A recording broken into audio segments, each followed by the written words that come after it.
So, it is my honor today to be here in order to read you a book.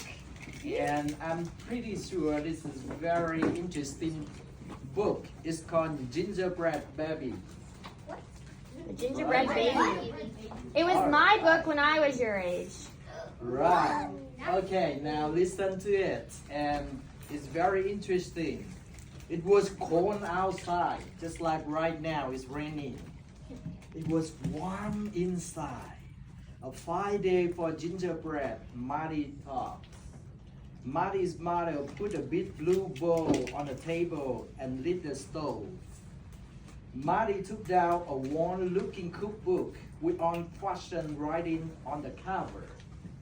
He opened it up to the page that said, Gingerbread Boy. All right. They measured and mixed. MaltiT rolled the dough into the shape of the gingerbread boy and they popped him in the oven. Bake a full 8 minutes, no more, no less. Do not pick, the recipe read. MaltiT listened to the clock. Tick tock, tick. 1 minute, 2 minutes, 3, 4, 5. MaltiT couldn't wait any longer. He opened the oven door to take the pig.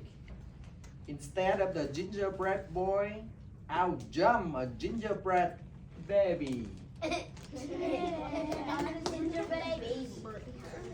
He pranced around a big blue bowl. I am the gingerbread baby, fresh from the pan. If you want me, catch me if you can.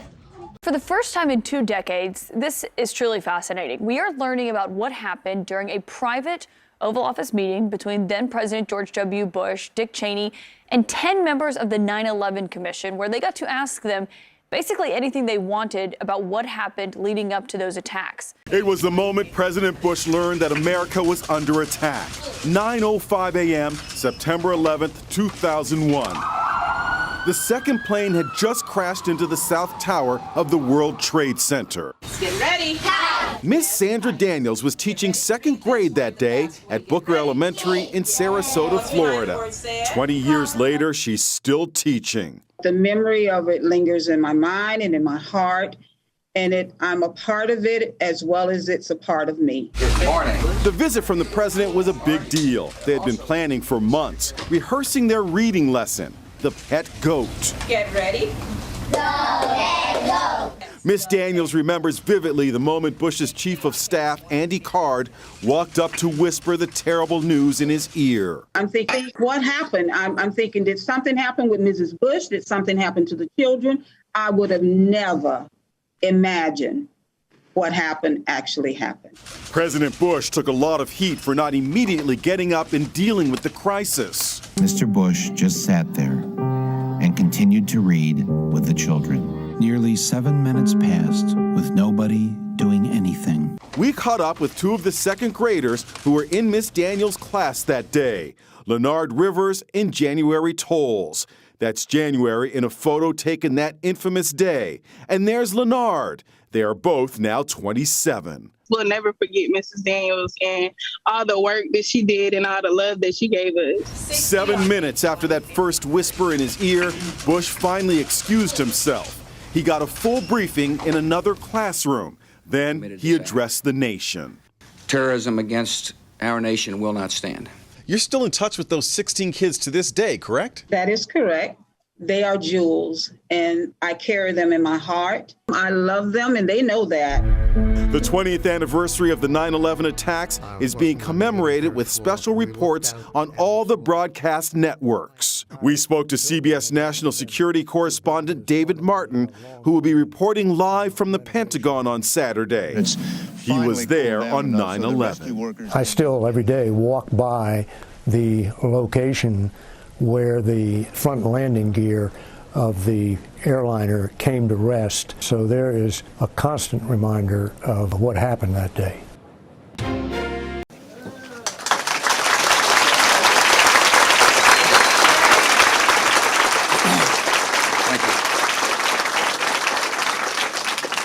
Ladies and gentlemen, this is a difficult moment for America. I unfortunately will be going back to Washington after my remarks.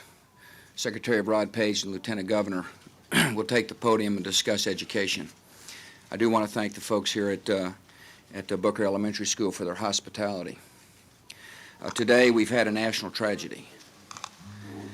2 airplanes have crashed into the World Trade Center in an apparent terrorist attack on our country.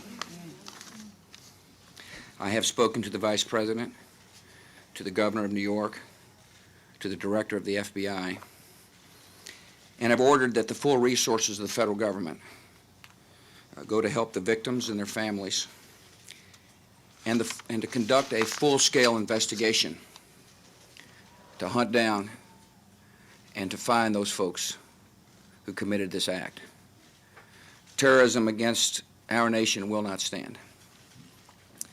And now, if you join me in a moment of silence.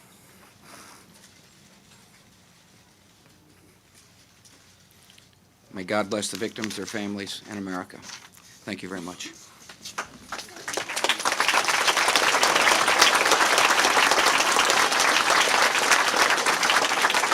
Yes, kid. Boys and girls, sound this word out. Get ready. Steal. What word? Steal. Yes, steal. Read these words the fast way. Get ready. Playing. Yes, playing. Get ready. Must. Yes, must. Let's read these words the fast way without making a mistake. Get ready. Kite. Yes, kite. Get ready. Kick. Yes, kiss. And 60 on page 153.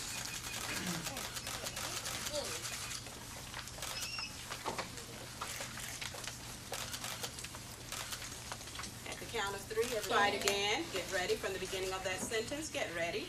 She played with her goat in her house. Go on.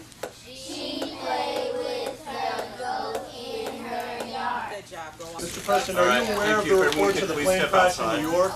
Is there anything? Talk about it later. Thank you all. You can step out the door we came in. It's really exciting for me to be here. I want to thank Ms. Daniels for being a teacher. I want to thank Quyển for being a principal. And I want to thank you all for practicing reading so much. It's really important. And this morning we do have a lesson that we will read with you, read for you. Good. And it's lesson 60 of our SRA reading program. Direct instruction. I know very well where that came from. Okay. Are you ready, my butterflies? Yes. LLP position, eyes on me. 1, 2, 3.